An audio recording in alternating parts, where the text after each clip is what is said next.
A news ticker popped up on the top of the TV program we were watching. The disaster report told how municipalities all over were continually sending out rain, flood, and wave warnings. Of course, the raindrops beating harshly on the window were even more convincing. This rain is incredible. Still, when it's raining this hard, it also feels like it might stop at any moment. You wish. They said the typhoon's moving slow, so it might be like this all day tomorrow.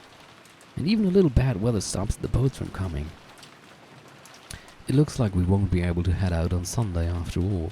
Just in case, I cleared all outside business from my Monday schedule, and I'm glad I did. Which means, looks like we'll get to skip school Monday. Living on an island's starting to sound pretty good. Come to think of it, Jessica, you've got to take a boat to school every day, don't you? What do you do when the boats stop running? Do you stay home when it rains and show up late when the wind is blowing like King Kamehameha? If the boats don't come, I stay home. Still, it's not as good as it sounds. Usually I'm ordered to study by myself, and it's not that fun with someone standing right behind you watching everything you do. During the rainy season, does the weather ever stay bad for a long time and make you miss a bunch of days in a row? That does happen sometimes. Still, I'd get a call from my homeroom teacher every single day who'd solely guide me on how I should teach myself and what I had to turn in. She can't skip school as easily as you're imagining, Buffalo-kun. She's got to follow the rules for people that travel to school by boat and get a good amount of studying done. It would actually be easier to just go to school. In my own room I get distracted and can't concentrate.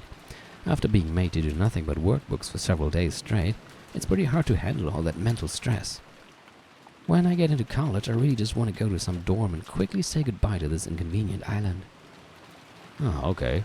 By the way, what do you do when the weather's good in the morning, but then gets so bad on your way home that the boats are closed? Is he going through, like, every possible combination now? Do you spend the night at school? That actually happens a lot. Because of that, they've built some lodgings there for people who can't get back to the island they live on. That's where you'd spend the night. Sometimes when it gets really bad, you can't get back home for a few days at a time. Someone commuting to school or work on a train packed to twice its capacity might carelessly think that commuting by boat would be pretty interesting and fun, but it sounds like it comes with troubles of its own.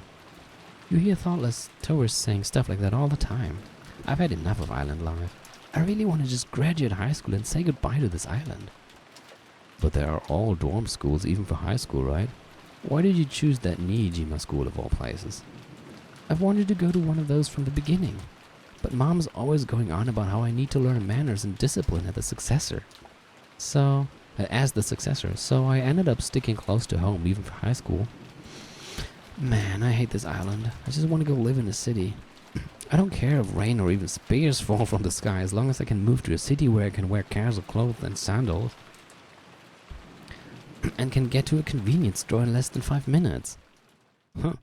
Hold out just a little longer. Just a bit more and you'll graduate high school, right? I can't wait a little longer. Wow. Jessica stretched out and reclined in the sofa. Maybe it was a bad time slot because there weren't any interesting programs on and we had nothing to do but languidly kill time until we were called for dinner. After that episode, Maria never returned to the cousin room after all.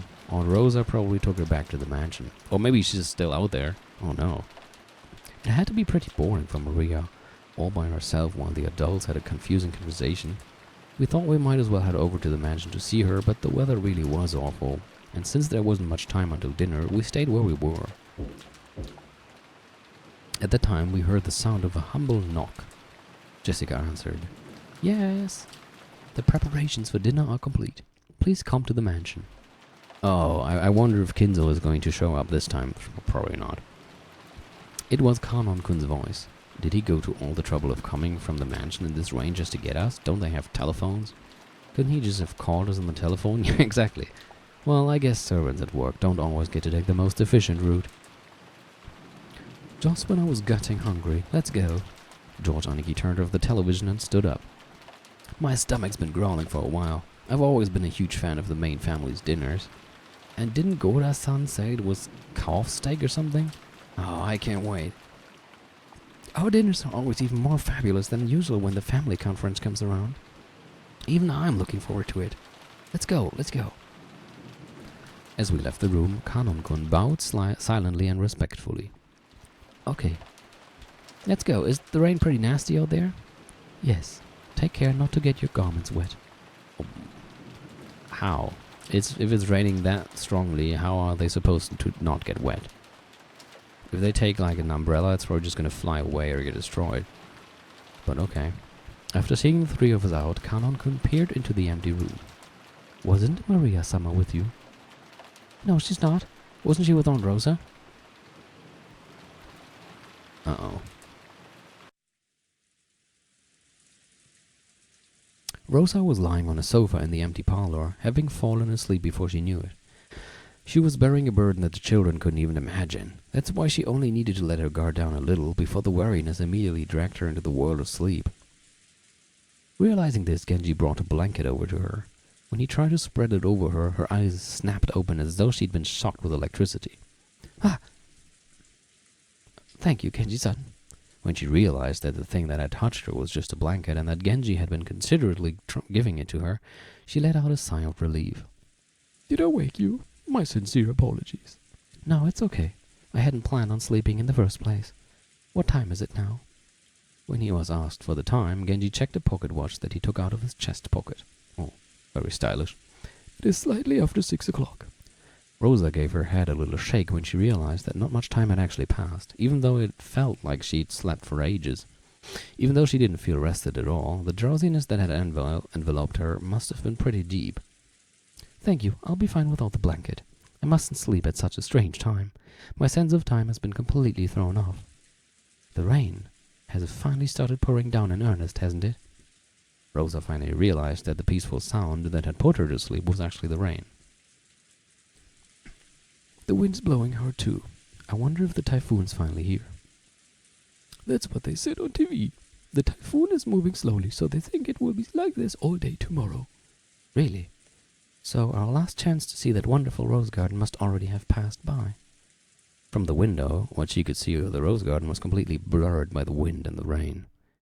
Maria. That's right. What about Maria? I have not seen her. Did she not return to the guest house? Rosa knew her daughter's nature well, so a chill ran down her spine. Maria was stubbornly honest, and if she was ordered to find something that didn't exist, she would look forever and ever, even in pouring rain. No, the cousins left before I did, so Maria was alone. Unless someone told her to stop, she'd stay there even if it started raining spears, without even opening an umbrella. Ah, how could I have lost control of my emotions and done such a thing? Even though she'd known about Maria's simple honesty better than anyone, she'd once again lost control of her emotions and done something terrible. Maria! Rosa pushed Genji away and ran down the hall. Yeah, that doesn't sound good. By the way, it's 10 o'clock, but I think I'll go on until at least 10:30, maybe 11, we'll see.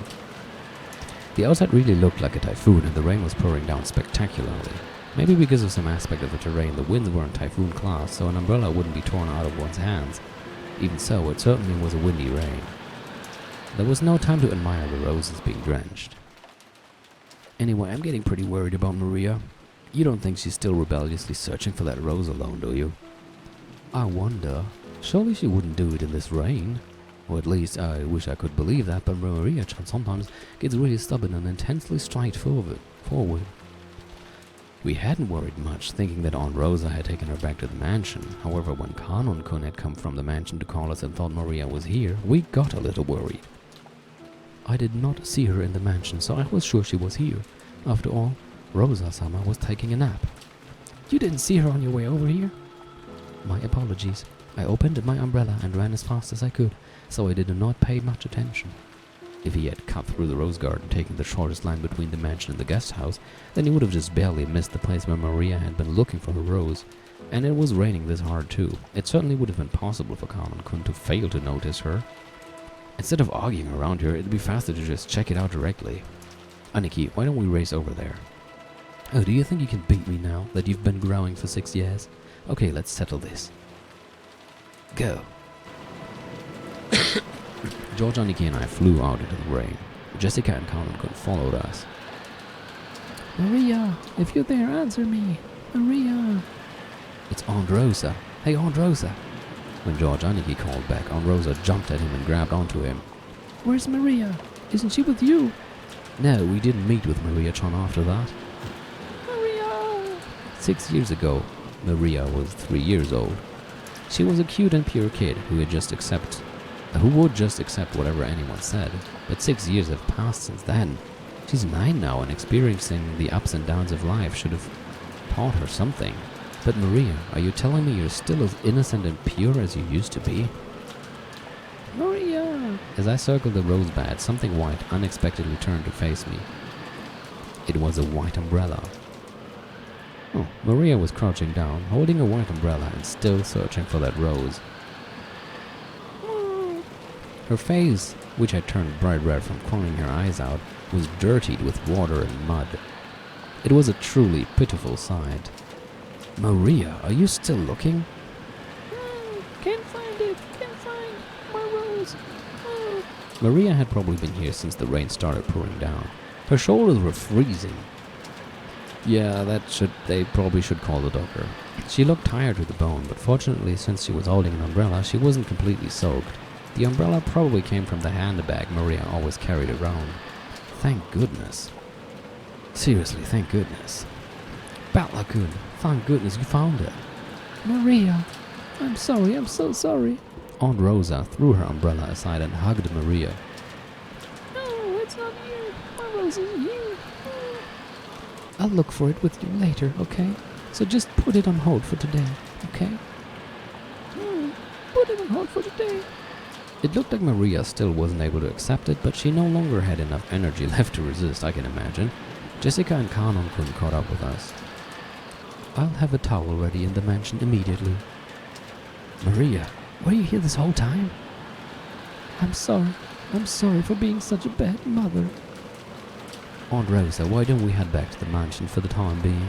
If we stay here, Maria will catch a cold, if she hasn't already. You're right. Maria, let's go. If we don't get you cleaned up, Grandfather will be mad.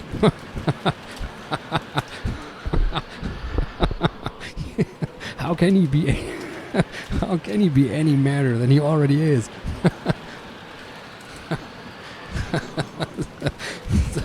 Sorry.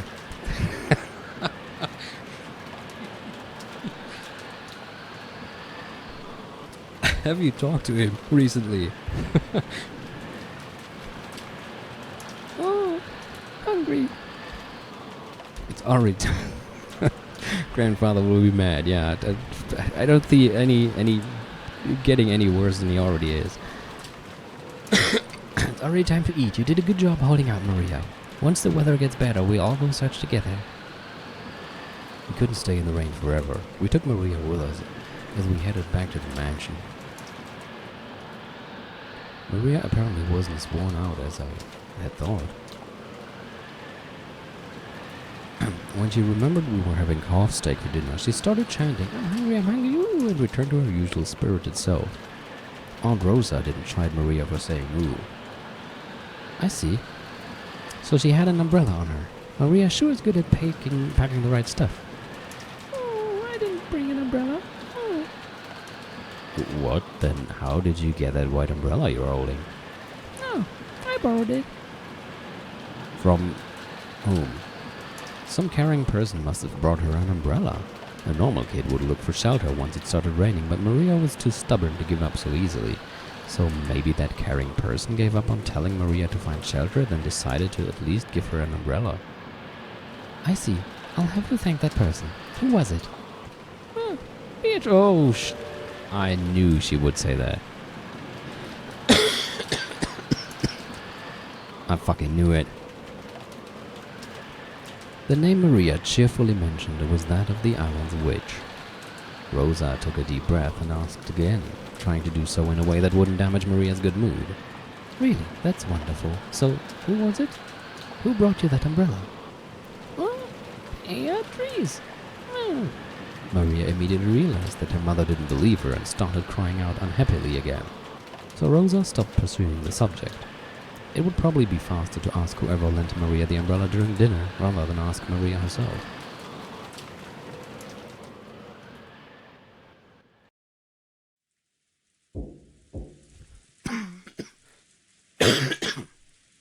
Father.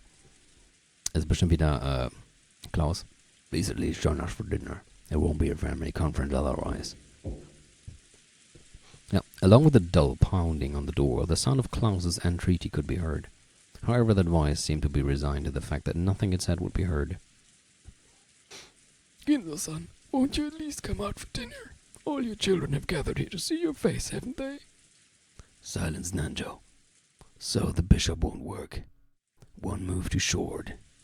Apparently Kinzo was completely focused on the final battle of his long-lasting chess match with Nanjo.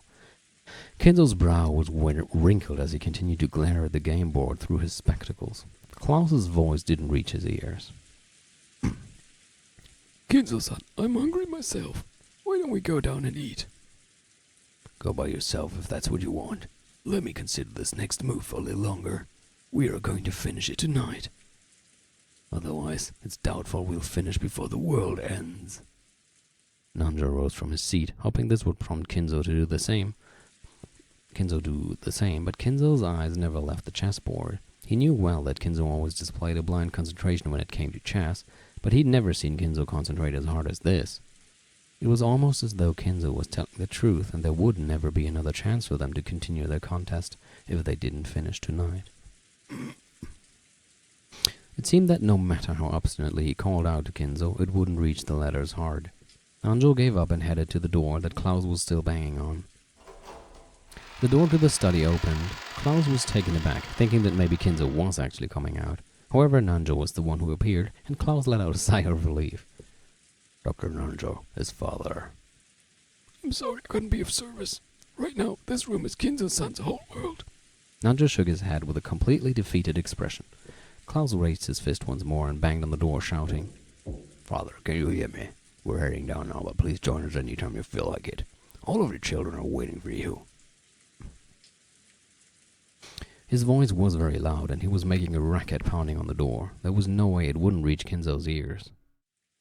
Well, it certainly was reaching him, but he ignored it anyway. However, unlike the time he'd been called down for lunch, he didn't fly into a rage. By now, Kinzo was calm at heart, almost as though he had taken on a philosophical view and turned himself over to fate. Neither dinner nor the faces of my children interest me in the slightest.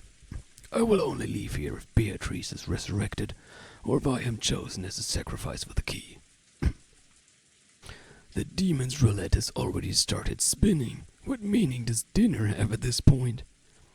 As though the painfully loud banging on the door completely failed to enter his hearing, Kinzo silently thought about his next chess move, still in his philosophical state. Just as always, Kinzo's figure couldn't be seen anywhere in the dining hall. Klaus, wearing a bitter smile, returned with an Nanjo. Father says he still is not feeling well. He truly regrets missing this once-a-year opportunity to sit together with his gathered family. Ja, genau.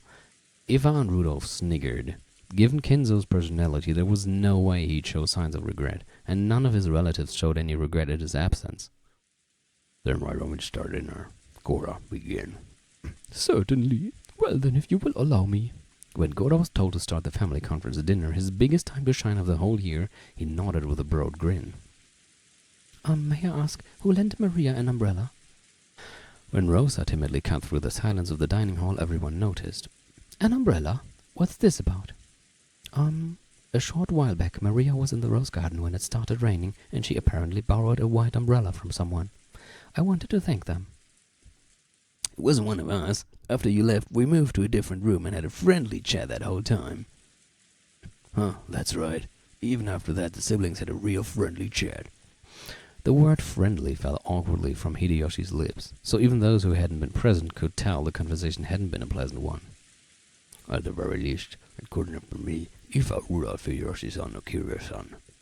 We were there together the whole time, even after Natsui, Ne-san and Rosa-san left. The whole time, until the meal started. Ne-san went up to the study with Genji-san to call father. At that time, the rest of us went straight to the dining hall, so it wasn't one of us. Couldn't have been a servant kind enough to lend an umbrella. So it was you, Gora-san? I have been in the kitchen the whole time preparing. My sincere apologies. Gora looked slightly disappointed about missing this chance to show off.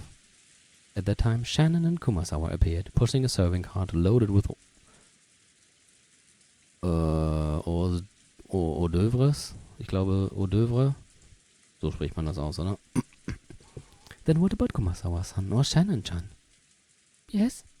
Has something gone wrong? Hi? Because Shannon had come in part way, she shrank back, mistakenly thinking that the others were searching for the one responsible for some error. It isn't like that. It started to rain when Maria-chan was alone in the rose garden. After that, someone lent her an umbrella. Aunt Rosa said she wanted to thank that person. Beatrice. Maria, her mouth a thin line, said the witch's name in a small voice. Yeah, just French. Just pronounce almost none of the letters and you're good. Aunt Rosa explained the situation one more time. As she did, Kumasawa-san cackled. It wasn't us. Shannon-san and I were preparing the rooms together, so we did not go outside. Yes, I'm sorry I wasn't able to be of assistance.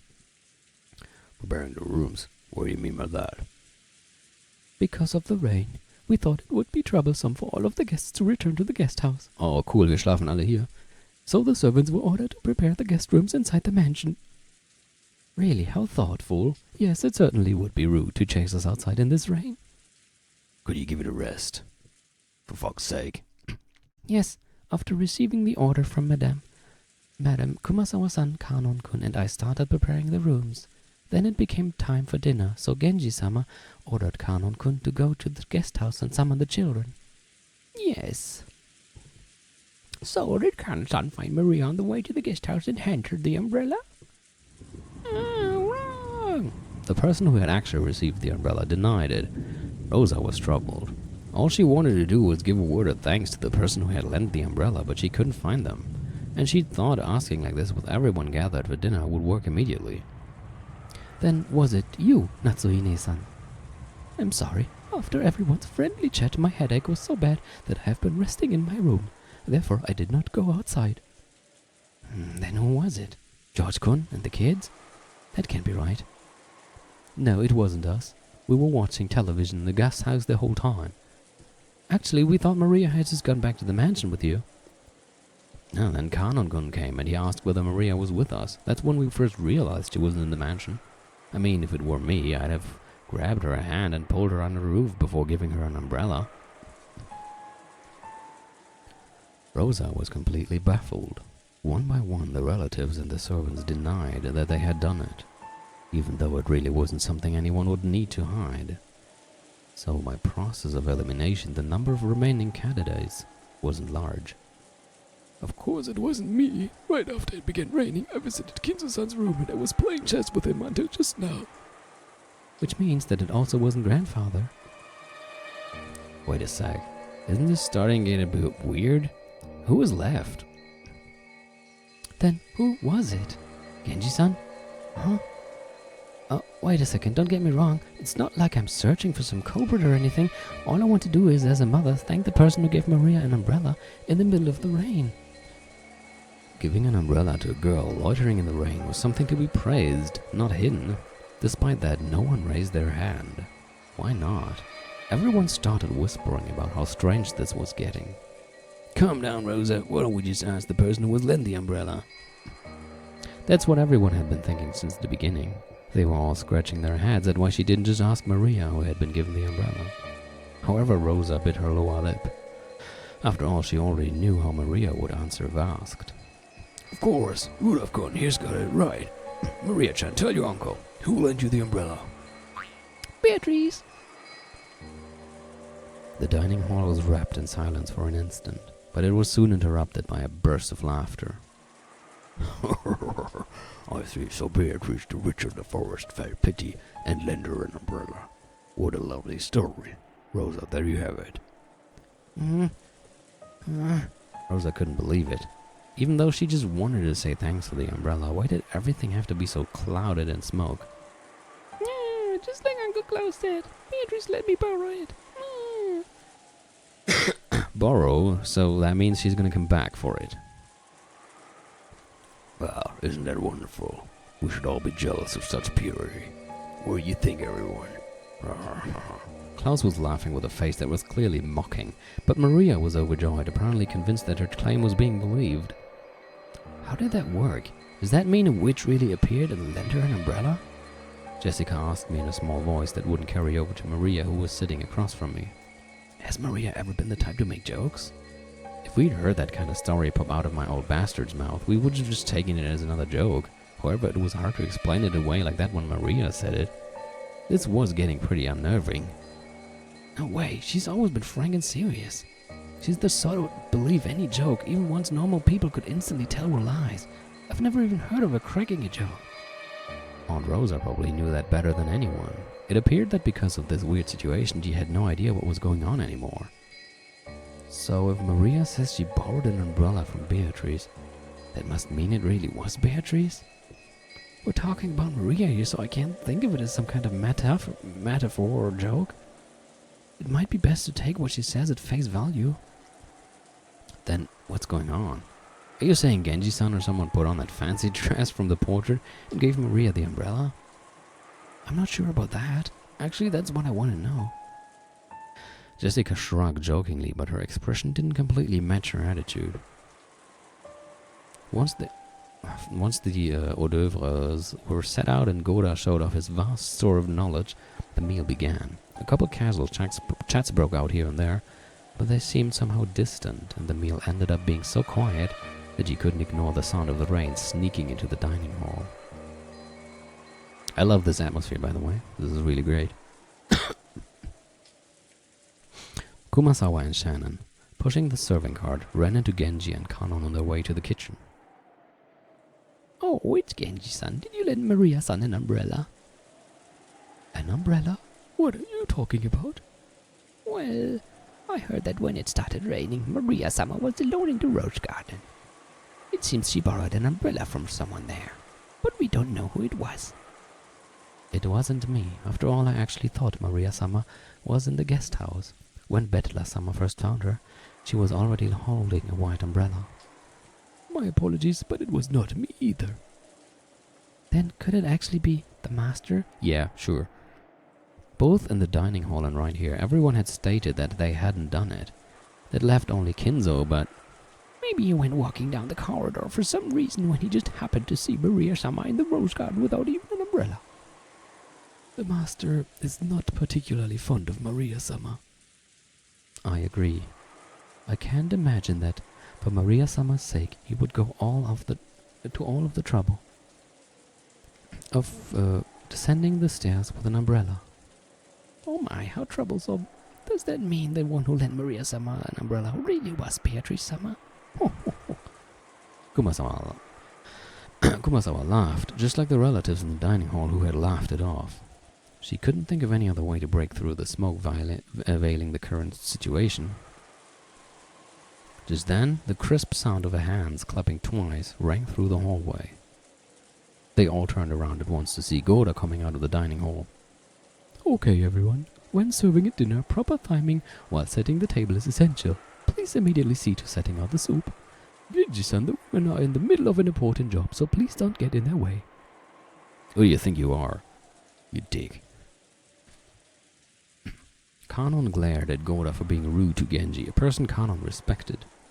Genji, realizing this, patted Kanon once on the shoulder as a warning. Kanon reluctantly turned away and returned his expression to normal. Obey Goda's instructions. Hurry and prepare the dinner table. Come now, there's no time. Don't dawdle. Hurry. Goda grabbed the serving cart from Shannon and steadily pushed it towards the kitchen. Then please allow us to return to the kitchen. After all, Goda-san's temper is very short. Ho, ho, ho. Please excuse me as well. Kumasawa and Shannon left. Only Genji and Kanon remained. Through the window, the darkness of the rainy night could be seen, along with the occasional thunderbolt. Genji-sama, did Beatrice-sama really return? I don't know. Shall I inform the master? It is not necessary. If she truly has returned, she will eventually appear before the master of her own accord. Furthermore, she is a fickle person. It would be pointless to report to the master only to find that she does not appear. I wonder if this means the master's ceremony has already begun. Probably. However, that has nothing to do with furniture like ours. We must continue to return the favor we received from the master until our final moments. Maybe they really are furniture and he just, made them alive. Yes, that is furniture's duty. Oh, the thunder crashed once more. Except for those instants when lightning lit up the sky, nothing could be seen out the window but the darkness of night. Just as humans rule when the sun is up, those that are not human rule when the sun is down. The darkness of night that now surrounded the Dokkenjima was ruled by another master, not the Ushiromiya family. Did this master take pity on Maria when she was alone and being pummeled by the rain in the rose garden, lending her an umbrella? Kanon looked at the rose garden's lights, dimly visible beyond the window. The dim lights weren't enough to illuminate the surrounding area. Looking at those lights felt like making eye contact with the witch, and Kanon forced himself to avert his gaze. If he didn't, it felt like his eyes would be absorbed by that light. Can the weather change how people act? You often hear stories about how things like atmospheric pressure can influence people's moods and physical health. For some time now, everyone had been struggling to clear the gloomy atmosphere, but any conversation was quickly cut off, and in the end, the dining hall was simply filled by the sound of the rain. Dessert was some kind of chocolate cake accompanied by pear sherbet. Goda-san enthusiastically explained the recipe as soon as this final dish was presented, but nobody cared. I quickly forgot the details. The guest of honor, grandfather, was absent. The weather was horrible, and the identity of the one who lent Maria an umbrella remained a mystery. When dinner ended, no one felt even one bit refreshed. It was too late now, but I realized painfully that taste wasn't the only important part of a meal. The whole atmosphere was also critical. Goda-san, the supposed conductor of this musical piece called Dinner, did his best to enliven the place, dropping little jokes left and right, but apparently not one of them succeeded. After taking orders for after-dinner coffee, tea, and orange juice, he left for the kitchen. As soon as he disappeared, Uncle Klaus spoke. My, what a waste that the dinner Goda worked so hard to create is met with such a gloomy atmosphere. Yes, absolutely. It just feels like nothing would taste good today. I'd like to know why you feel that way. Later on, I'll do all I can as your older brother to help cheer you up. Aunt Eva grimaced slightly. I'd already heard she wasn't on good terms with Uncle Klaus, but it was pretty clear now. When I looked around, I noticed that my father and Aunt Rosa were also grimacing. Apparently there was something besides the weather troubling all of them. Both Aunt Eva and my dad aren't looking too happy. Really? I don't think so. I asked Aunt Natsuhi, who was sitting on my right, but she seemed to be in a bad mood as well. She snapped back as if to say she was absolutely not interested. Well, our adult conversation got a little complicated. It isn't something kids like you need to worry about, Balakun. Isn't that right, Natsuhi-san, Kiryu-san? Uncle Hideyoshi laughed as he spoke, but without his usual brightness. So I could vaguely imagine just how complicated their adult conversation had become. On top of that, even Aunt Natsuhi and Kiryu-san, the people he had directed his comment to, ignored him as though they hadn't heard anything. I didn't know what kind of conversation they had been having while his kids were away, but it reminded me of how Dad said he had stomach cramps when we arrived at the mansion. The family conference might have been a playful reunion to us kids, but it was definitely different for the adults. After Uncle Hideyoshi's comment was ignored by the other adults, and an awkward silence fell over the room, Kiryu-san spoke up. We were talking about how the kids' careers would turn out. Such as what lies in your future, Battler-kun. Will you just drift on to college? Wouldn't that be a little disheartening as a starting line for the long race of life? Hey, wait a second. Kiryu-san, if you start talking about something like that in the middle of a meal, it won't digest well, and we'll all end up getting constipated. That's right. We were talking about Bella-kun's and Jessica-chan's careers. You've got to think seriously about the future. Hideyoshi heartily agreed, as if they really had been talking about that, but that was probably wrong. Kiryu-san had obviously been trying to change the subject. However, if Kiryu-san had determined that this was the best course of action for now, then she was probably right. Taking this into account, I cast aside my suspicions as to the cause behind Aunt Eva and Dad's bad moods. At long last, the serving cart returned, filled with coffee and tea. Kumasawa-san and Shannon-chan served it to everyone. Gora-san then explained that this concluded tonight's meal. If only the mood had been a bit more cheery, it might have been the best dinner in my life. It was a shame this best of dinners couldn't have been had under the best conditions. Oh, Giorgio-chan, is dinner over now? Over? Yes, with this, dinner is finished. Don't be rude. Stay in your seat and calmly drink up. Oh. Maria looked like she was really excited by the occasionally crashing thunder. Maybe she wanted to quickly finish eating and run over to the window. She had been fidgeting for a while, waiting for the meal to end. Some people are afraid of thunder, while others find it interesting, and Maria was apparently one of the latter sort. Therefore, when she heard from George Aniki that dinner was over, a huge smile broke across her face. She just wants to go to Beatrice and give back the umbrella. She then rose from her seat, took out her handbag, which she had set under her seat, never having left it even while she was eating, and began fishing around inside of it. No one seemed particularly concerned by this behavior. What's that? Where did you get it? George was the first to notice it. As he spoke, Battler noticed it too. They saw that Maria was now holding a beautiful Western-style envelope.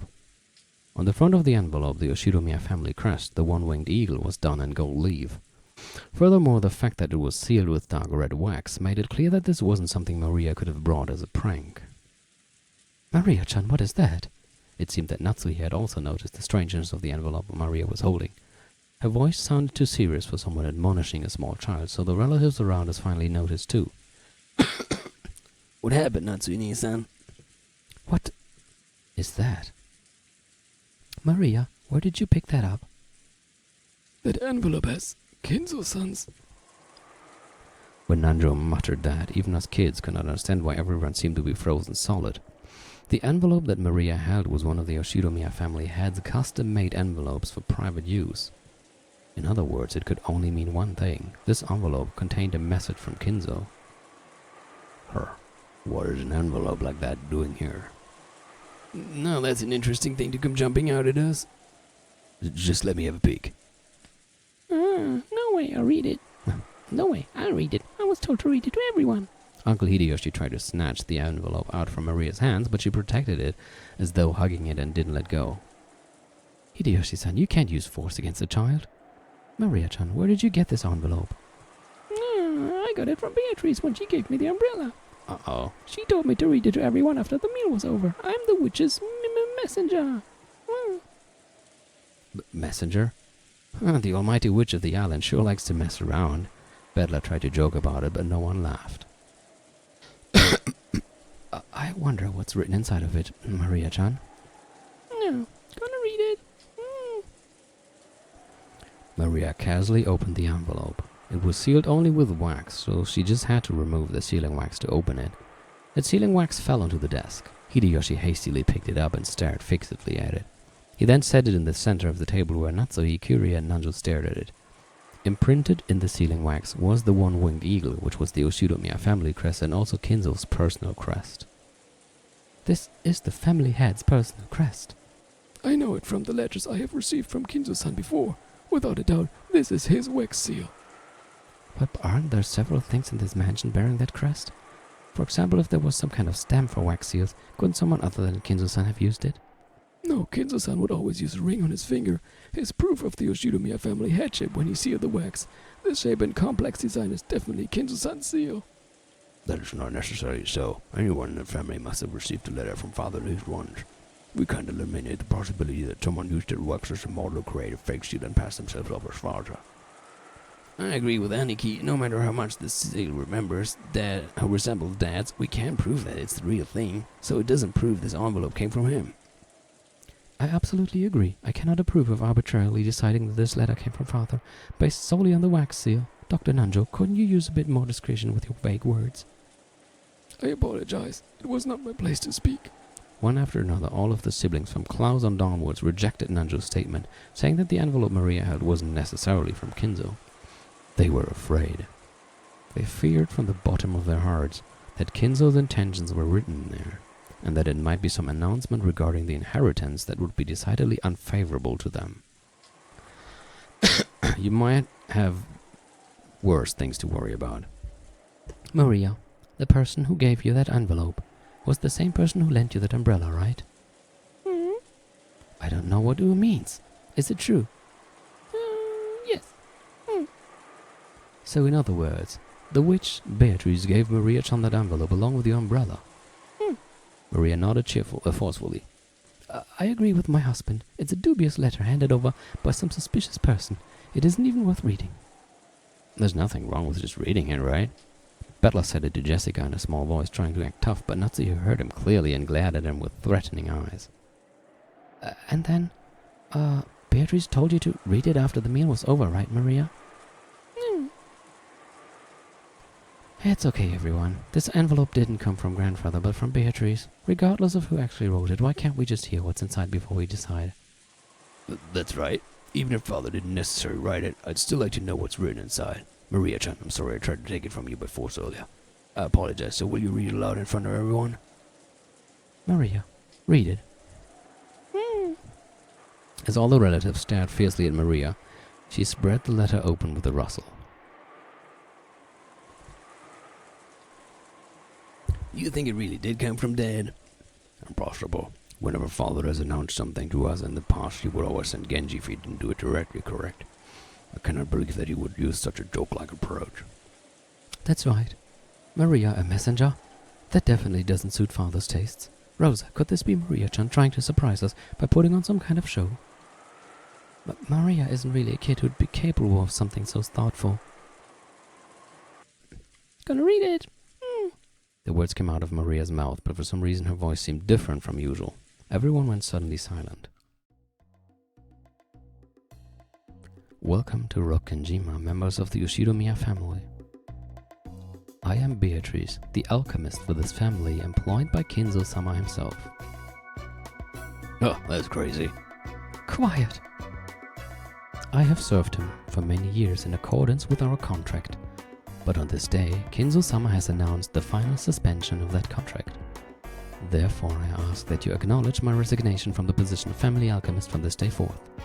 How foolish. What nonsense. I can't stand to listen to it. And now there's one part of the contract that must be explained to all present. I, Beatrice, lent Kinzo-sama a vast quantity of gold under certain terms. One of these terms specifies that all the gold is to be returned to me upon the termination of the contract. Furthermore, I am to receive everything of the Yoshidomiya family as interest. Ridiculous. It's been ridiculous from the very beginning. So it's basically one of those things, right? Doesn't it sound just like one of those contracts with the devil? The contract is expired, so they've come to collect the interest. Is she trying to grab some retirement money for her old age or something? What a cheeky witch. Butler knows the time to joke around. Butler made a face as if to ask, if I can't make fun of this, what can I make fun of? Some of the adults' faces were pale, while others looked dazed. After hearing this, you may feel as though Kinzo-sama has been savagely ruthless. However, Kinzo-sama did append a special clause to the contract so that you would have a chance to preserve your wealth and honor. If and only if that special clause is fulfilled, I will lose my rights to the gold and the interest for all eternity. Special clause? What is it? Special clause. Beatrice retains the right to collect the gold and accumulated interest upon the termination of the contract. However, if someone is able to discover the hidden gold of this contract, Beatrice must abandon these rights for all time. Collection of the interest will proceed shortly, but if any one of you fulfills the terms of this special clause, I shall return everything, including the portion that has already been collected. Furthermore, as the first step in this collection of Kinzo-sama's debt, I have taken possession of the Yoshidomiya family head's ring, which signifies the passage of the Yoshidomiya family headship from one individual to another. I ask that you confirm this for yourselves by examining the imprint on the wax seal. Daher. They're trying to claim that that's the meaning behind the seal. That Father will relinquish his ring is unthinkable. Klaus stared at the sealing wax as if trying to burn a hole through it. Ifa and Rudolf were doing the same over his shoulder. Come to think of it, when we were playing chess, I did have a strange feeling that something was missing from Kinzo-san's finger. Dr. Nanjo, don't say something so careless just because of a vague memory. We can't prove its authenticity here. Only by asking Father directly can we determine whether he really handed over his ring and whether this letter tells the truth. That's right. It's just as Kiryu-san says. Do you really think Kinzo-san will tell you? After all, that person's thoughts sometimes surpass the bounds of common sense. No matter what happens, it's still nonsense. In the first place, the illusion of gold itself is one of Fowler's tricks. I've already heard enough talk of that gold from the rest of you. But this is the witch speaking, right? About how the inheritance and all of the assets will be handed over to the one who finds the gold, right? So maybe Beatrice Summer is father's legal advisor or in charge of his funds. We can't possibly trust some strange person who entrusts such a suspicious paper to a child. Aniki, we need you to be frank with us. Is it possible Dad's assets are being managed by someone you don't know? No, that's impossible. As the family head's representative, I control all of Father's assets. It should be impossible for anyone to do as they please with them without me knowing it. So this must mean there are some assets you don't control, right, Grosny-san? How foolish. Such assets could not possibly exist. Oh, but there is such a thing. An asset of father's that you don't control. There's no such a thing could exist. No way such a thing could exist. No, it does. It's Father's Snow Beatrice's hidden gold. Let's keep it simple. In short, Dad had some trusted confidante that Aniki doesn't even know about. Furthermore, this person has always been in charge of watching and managing the gold. Or it could be some eccentric rich person who offered him a loan with roles like a devil's contract. Could it be that this confidant called Beatrice is trying to test which of Kinzo's children is most worthy to be financed by her gold? Kiria's question was one that all the siblings wanted answered. Upon reflection, they realized that Kinzo's strange epitaph had hung in the hall beneath the witch's portrait for quite some time, and while it had long been whispered that whoever solved the puzzle would receive everything, no one ever clearly stated it. It was just something that everyone had hoped might be true. And right here, right now, the thing they had hoped for had been clearly stated in Beatrice's letter. It clearly specified that everything of the Ushiromiya family would be given to the one who found the gold. Kinzo-sama has already publicly displayed the location of the hidden gold within the epitaph under my portrait. The rules apply equally to all who can read the epitaph. If you discover the gold, I shall return everything to you. Tonight I ask that you enjoy your battle of wits with Kinzo-sama to the fullest. I sincerely pray that this night will be both intellectual and elegant. Beatrice the Golden.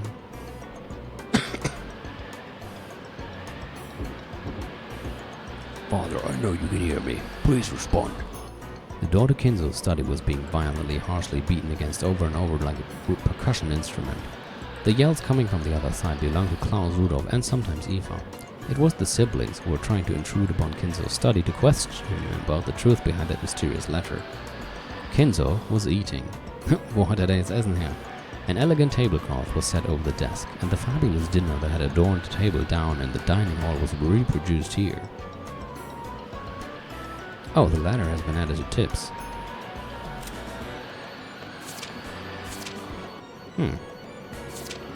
Okay, cool. Kinzo continued his meal in silence. Shannon, taking away an empty plate, looked uncomfortably between the door being pounded on and Kinzo's face. Everyone is calling for you, but what should I do? Leave them. God and my meals both hold silence as virtue. Should I silence them? There's no need. It does not even reach my ears. Kinzo enjoyed his food, apparently indifferent. Genji quietly lowered his head and took a single step back. As he did, Kanon, who stood in reserve like a shadow behind and to the side of Genji, opened his mouth. Maria-sama apparently received a letter from Beatrice-sama, so I imagine they want to test its authenticity. Has he started already then? Come, Beatrice. I have no shortage of coins to be wagered. Shall we enjoy this night to the fullest? I don't think I'll lose. Your smile will be mine for all eternity. If I could see it one more time, I wouldn't regret losing my wealth, my honor, or even my life. Well, then the roulette has begun to spin. Which pocket will the ball fall into? Noir, rouge, or house takes all? Black or red, I guess. Come, you may begin, Beatrice. I'll show you the power of miracles once more.